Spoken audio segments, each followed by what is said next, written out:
Hi, welcome back. So now what I'll be discussing with you guys is the solution to this particular assignment. So we have this particular question over here in the first part. So we need to just look at the key terminologies first in order to solve this particular scenario. So we have a conical tank which looks something like this, right? So it is actually a cone which is filled up till some level, which is like this particular one, right? So in the first part, what he wants us to calculate is he wants to calculate that prove that volume is equal to pi h cube divided by 27. That's what he actually wants us to look at, right? So in order to prove this particular thing, we'll be solving this particular question, and let's just do that onto the whiteboard. So let me just switch back to the whiteboard. So yeah, here we go. Okay, so the scenario is that we know the volume of cone is given as this particular thing, that is volume is equal to 1 by 3 pi r square to the h, right? But we need to look at this particular status in which we have a cone which looks something like this, and that cone is having this much of the fluid.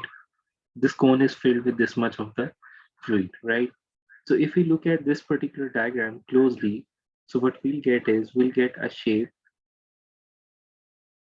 If we try to split it into two halves, so we'll be getting a one triangle over here and another triangle from the center of the to the end of the cone. So if I separate this particular thing out, I'll get something like this. Like this is the slant height of the cone, right? Which is cutting, which is actually intersecting with this fluid at this particular edge. And similarly, that's the top surface of the cone. So if I look at this particular triangle, I have this radius as 2 meters. This length is unknown, so I'll call that value as r, right? And this length is known to me, which is 6 meter, and this length is unknown. I'll say call it as h because in the question examiner has provided us this with the value of h, right? So I'm now rubbing the side values so that we can just now focus on to one thing, and that is this particular triangle, right? Okay, so now we need to look at it. How do we solve this thing? If we now look at this particular triangle, we have these two angles as similar. The angles are 90 degree. And similarly, we have this hypotenuse, which is actually cutting this particular triangle into two, right? So it means that there is a smaller triangle which is embedded inside a larger triangle. So these two triangles are similar. And utilizing the property of similarity of triangle, what we'll do is we'll do following thing. This ratio, when divided by this ratio, would be equivalent to this ratio when divided with this particular ratio. So we'll be utilizing this particular property, and I'll be writing it like this: r by 2, which means I'll be dividing this ratio with this length, right, is equal to this ratio, which is h divided by 6, which is the larger ratio. This is the property of similarity of triangle. When two triangles are similar, and we have proved that why these two triangles are similar, we'll be utilizing this particular property. Now life is easier for us. What we can do is we know that this is the formula for volume of a cone. We'll be inputting the value inside this particular volume function, and we'll try to figure out how the values look like. So R is equal to h by 6 multiplied by 2. So this is going to be R is equal to h over 3. So this is my radius. Now I'll be placing the value of radius inside the equation 1, and my volume will get updated as 1 over 3 pi r. Sorry, I'm going to input the value inside the r. So let's now just do that.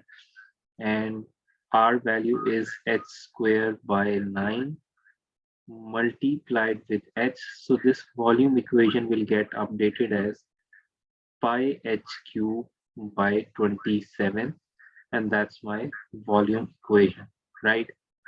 That's how I'll get my volume equation. Okay, this is pi h cubed by 27. Now we just need to look at part B. In part B, the tank is being filled at the rate of 1 meter cube per minute. So this is the information that is provided to us, that is 1 meter cube per minute, and that information is provided to us. He's stating the tank is being filled at this particular rate. So we need to look at the definition. What does this mean when the tank is being filled? So it means that change in volume with respect to change in time can be attributed with this particular value, which means that dv over dt can be explained by this particular value, where the change in volume is explained by meter cube and change in temperature is or time is given by per minute. This is provided to us. Now he wants us to calculate the rate of change of water height at the instance when level of water is 2 meter high. So he's stating us that when height of the water is 2 meter, he wants us to calculate this thing, that is change in height with respect to time. I think everything is clear by now. So I'll be rubbing the geometry that I've created so that I create enough of the space to solve the part 2 for my analysis. So if you have any issues with the previous parts, you can just pause the video and see how did I solve the previous parts. Okay, so up till now we are at this point that he wants us to calculate the result for what? He wants us to calculate the result for this thing, that is dh over dt. Let us think of multiple things that we did in our classes. We did discuss chain rule, we discussed product rule, we discussed quotient rule. We have this value which we are interested in, dh over dt, right? We are not provided with a particular value, we're supposed to calculate that. We are provided with the value of dv over dt. What if I multiply this particular value with this one, that is dh over dv? So what I'll get is this dv will get cancel out with this dv, and ultimately I'll be left with this particular thing, that is dh over dt, right? So now let's just find a way that I'm provided with this particular value, but I'm not provided with dh over dv. Where can I look for this particular value? I can look forward to this particular value from this particular equation, that's the equation 1. If I calculate dv with respect to dh, so this is going to be pi by 27 is a constant value. I'll be applying the derivative on this h cube. So now what I'm doing is I'm taking the derivative of equation 1, right? So when I'll do that, this is going to be pi by 27 with 3h to the squared. So this is going to be pi h squared by 9, which is dv over dh. But the problem over here is this is dv over dh, whereas I want, what I want is I want dh over dv. I'll do the reciprocal of this thing, and the reciprocal is going to be equal to, let's just write that, that is going to be dh over dv, which is equal to 9 over pi h squared, right? Yeah, that is what it is going to be. So now I'm rubbing this particular stuff so that I can solve my problem further. I hope everything is clear by now. So I have the value of dh over dv with me. Now I'll be placing all those values inside this equation, and I'll try to get the answer for my particular result. So dh over dt is going to be dh over dv, which is equal to 9 over pi h squared multiplied with 1. At the end, what we need to do is we need to just place the value of HS2, because in examination, in the question initially, he has told us that the value of H is 2. So we are supposed to calculate the height of the water, the rate of change of height of the water at the instant when the water level is 2. So 9 divided by pi into 2 squared multiplied with pi, this particular value is going to be equivalent to 0.7161. So at the end, we'll write a statement as we discussed earlier that dH over dt is equal at h is equal to 2 is going to be 0.716 meter per minute. That's the final unit for this particular answer. I hope the question is clear to you. If you have any queries, you can just ask me in the comment section and I'll be answering your queries to that particular part. Okay. Now let's just move to the second question of our analysis and let's just see what that question is all about. So, okay, let me just pause the video for a second. I'll come back.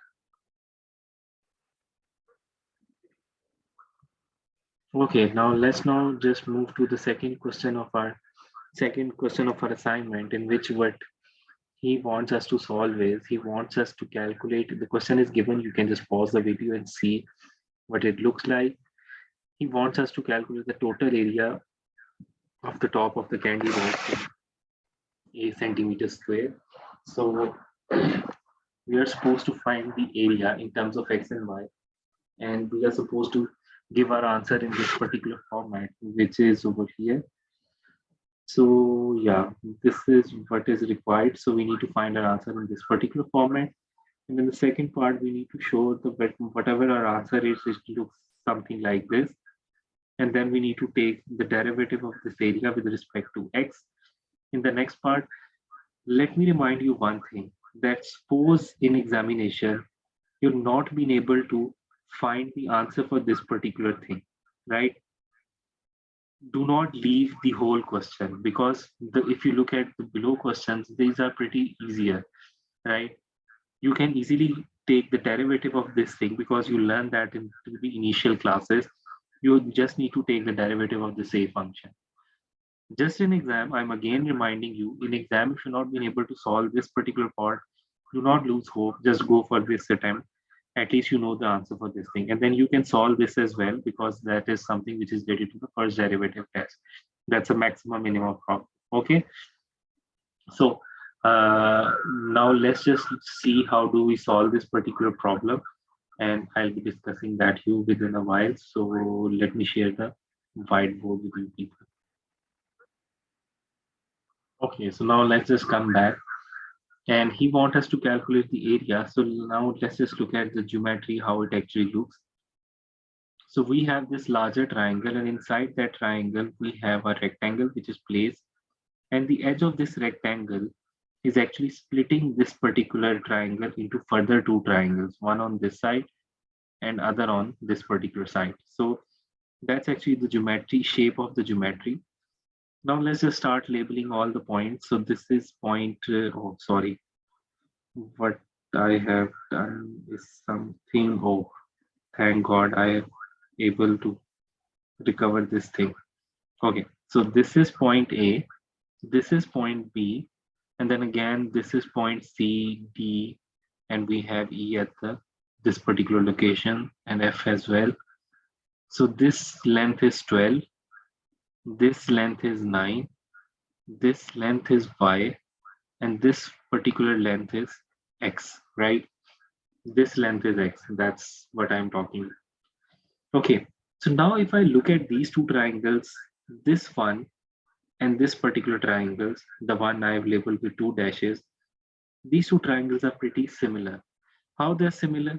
Because they have same right angle triangle, and because this line is intersecting at this particular point.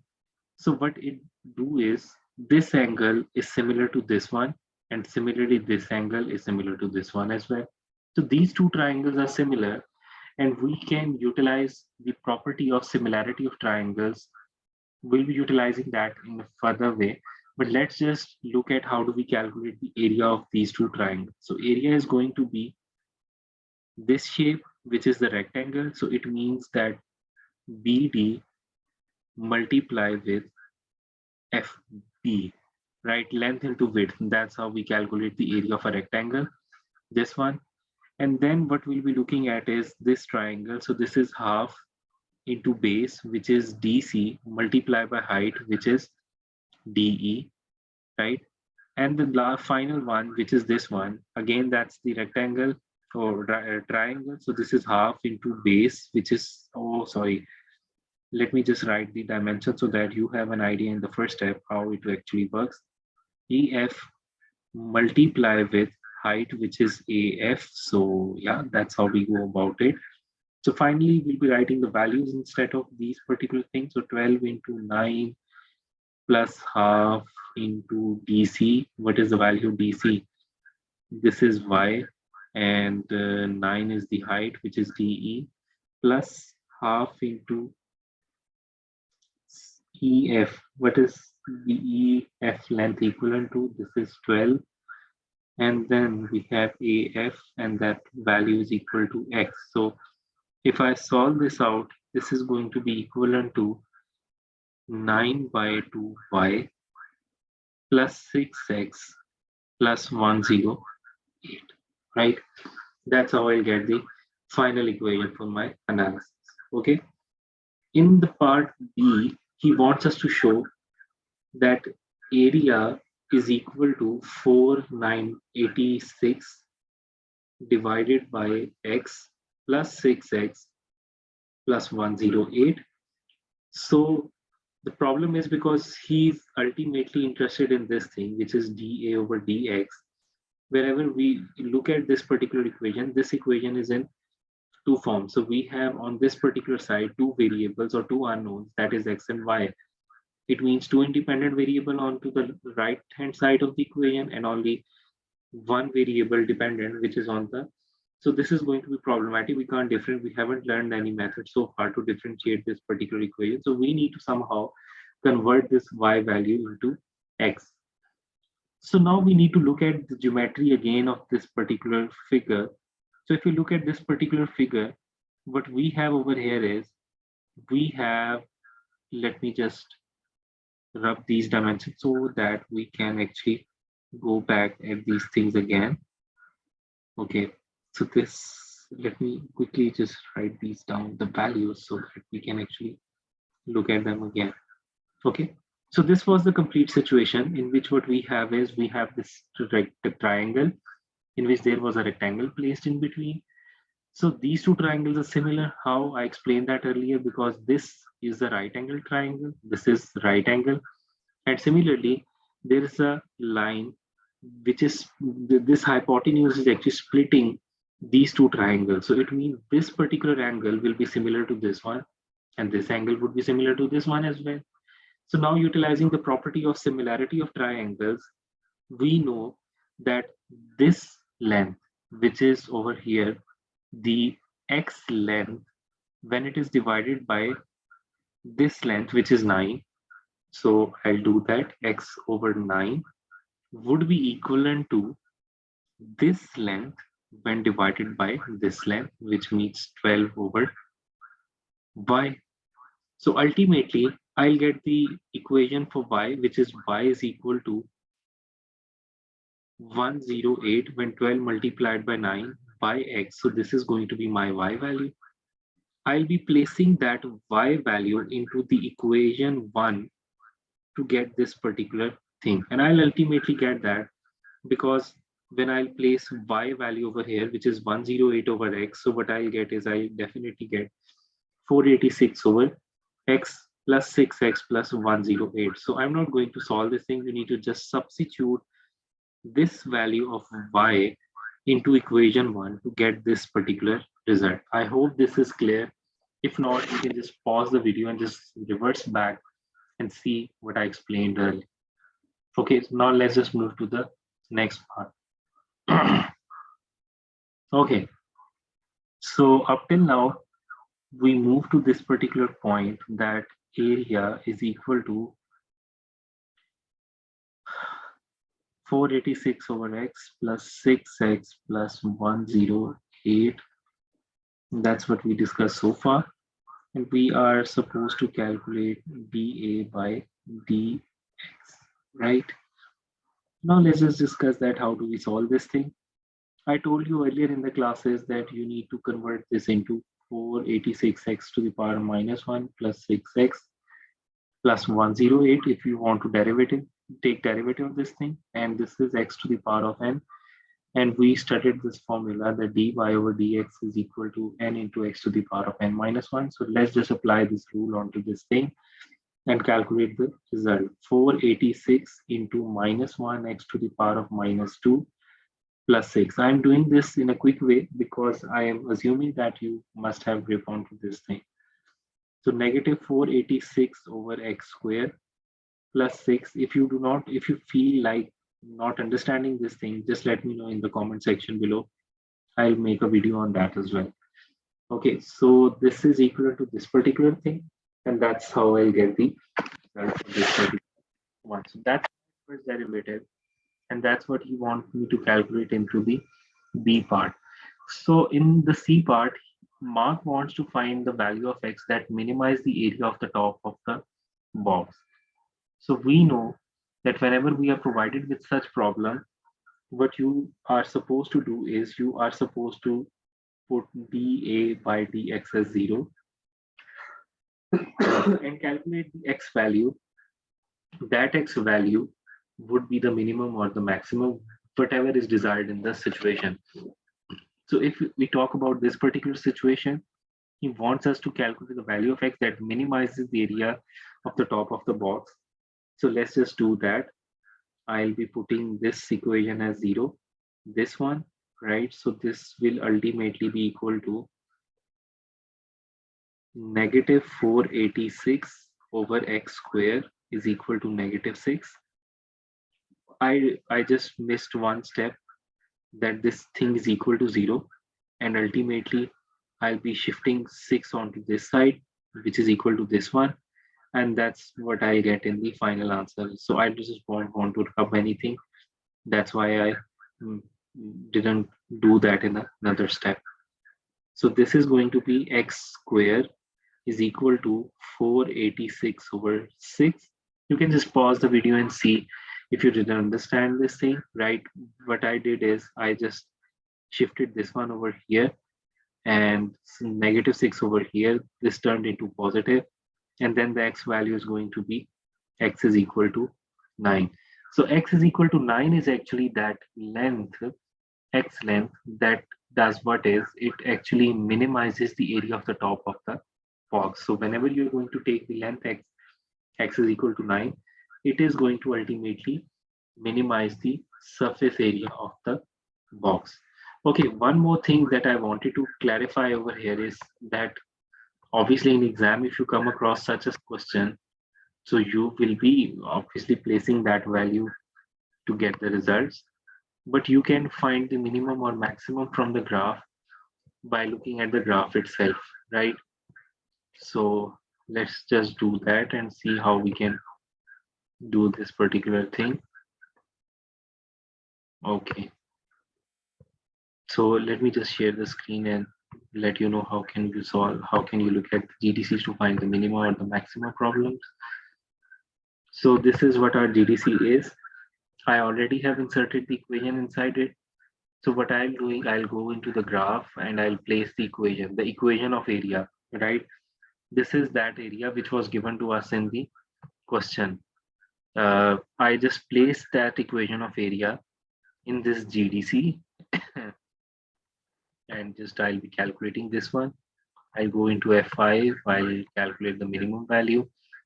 This is giving me the wrong value, so I have to just move to the next point. So this is x is equal to 9, and that was the minimum point onto the graph. So this means that this is the minimum value, and then the function goes on and it increases from this point.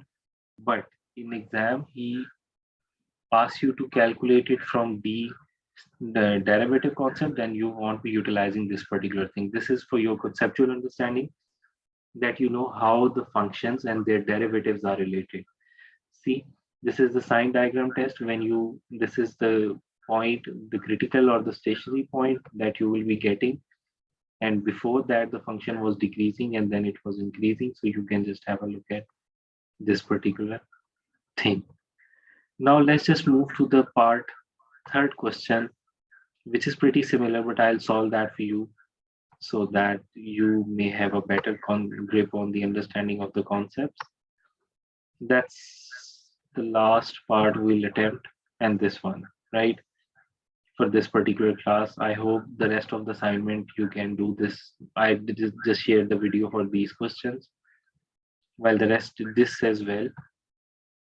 So there are only one or two questions that you have to solve on your own. So you can just solve them. I'll be solving this particular question for you guys, right? Okay. So this is how it's going to be. Just read this question once and I'll be pausing the video for a while and then we'll discuss this thing in a detail. Okay, Ji. Now let's just get started and solve the third question of this assignment, which is this one. So yeah, here you go. There is a larger triangle that we have over here, and this is the complete triangle. In between this triangle, we have this rectangle, which is placed, sorry for that. This is the triangle, which is placed over here like this. Okay, so this is my point A, which is at the top. This is B, and this one is C. This one is D, and this one is E. This point is F, right? So these are the dimensions over here. This is a perpendicular. This is a perpendicular as well. That's point Q. This length is 6. This length is 4. And this length is P. So this is the whole situation. And he wants us to find the area in terms of which is given the part. You can actually pause the video and see how do you calculate the total area. So this one is triangle, this one is triangle, and this one is the rectangle. So I'm not going to write that length, so that's pretty obvious that this is the base, that's the height, right? So half into base, so the base value is 4, and the height is actually P. Half into base into height, that's how rectangle is given. Sorry, rectangle, not triangle. And then we have number 2 as rectangle. So this is 4 into 6. And the next one is half into base is this one, right? And that's the height, which is 6.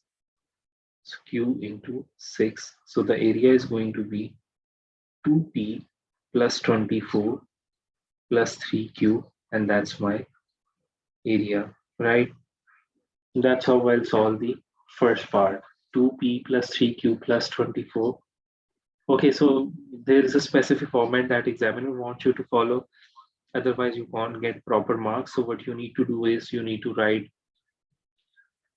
3Q over here and 24 at the last. That's how you go about this situation. Okay. Okay. Now the problem again is that if you look at part B, we want you to calculate dA over dQ. You can't do that because the problem is this equation is in the form of two variables, that is P and Q. So you cannot do that. You need to somehow convert this into a form which is of single variable, which means that a single independent and a one dependent variable somehow into this particular form. Now again, we need to look at the geometry of this particular shape, right? These two triangles are similar. How these two triangles are similar? This one and this one. The reason is that this particular hypotenuse or this particular length cut these two triangles, and which means that this angle is similar to this one and this angle is similar to this one, and similarly these two lengths are right at the triangle. So what we can do is we can utilize the concept of similarity of triangles as given below, and we can actually solve them, right? And this is how Okay, so now what we can do is we can actually solve this triangle by utilizing the property of similarity of triangles. So divided by this P length divided by this 6, because these are the similar length, is similarly this 4 divided by this Q. Right, so when I'll ultimately solve this thing, so this P is going to be equal to 24 over Q, and that's how I get this thing. So now I can substitute this into equation 1 to get my area in a single variable form. So this is going to be 48Q, because this 2 multiply with this 24 will result in a value 48, plus 3Q, and then plus 24. So this is going to be my area in a single variable form, that is of variable of Q, and Y here on the other side. That's how I get this thing. So in the next part, he wants us to calculate. So I'm just rubbing this thing, and he wants us to calculate this particular thing. The area is 48 over Q plus 3Q plus 24, right? Now he wants us to calculate dA over dQ. So as I told you earlier in the classes, I'm assuming that this is pretty easier for you guys. So that is why I'm not solving this one.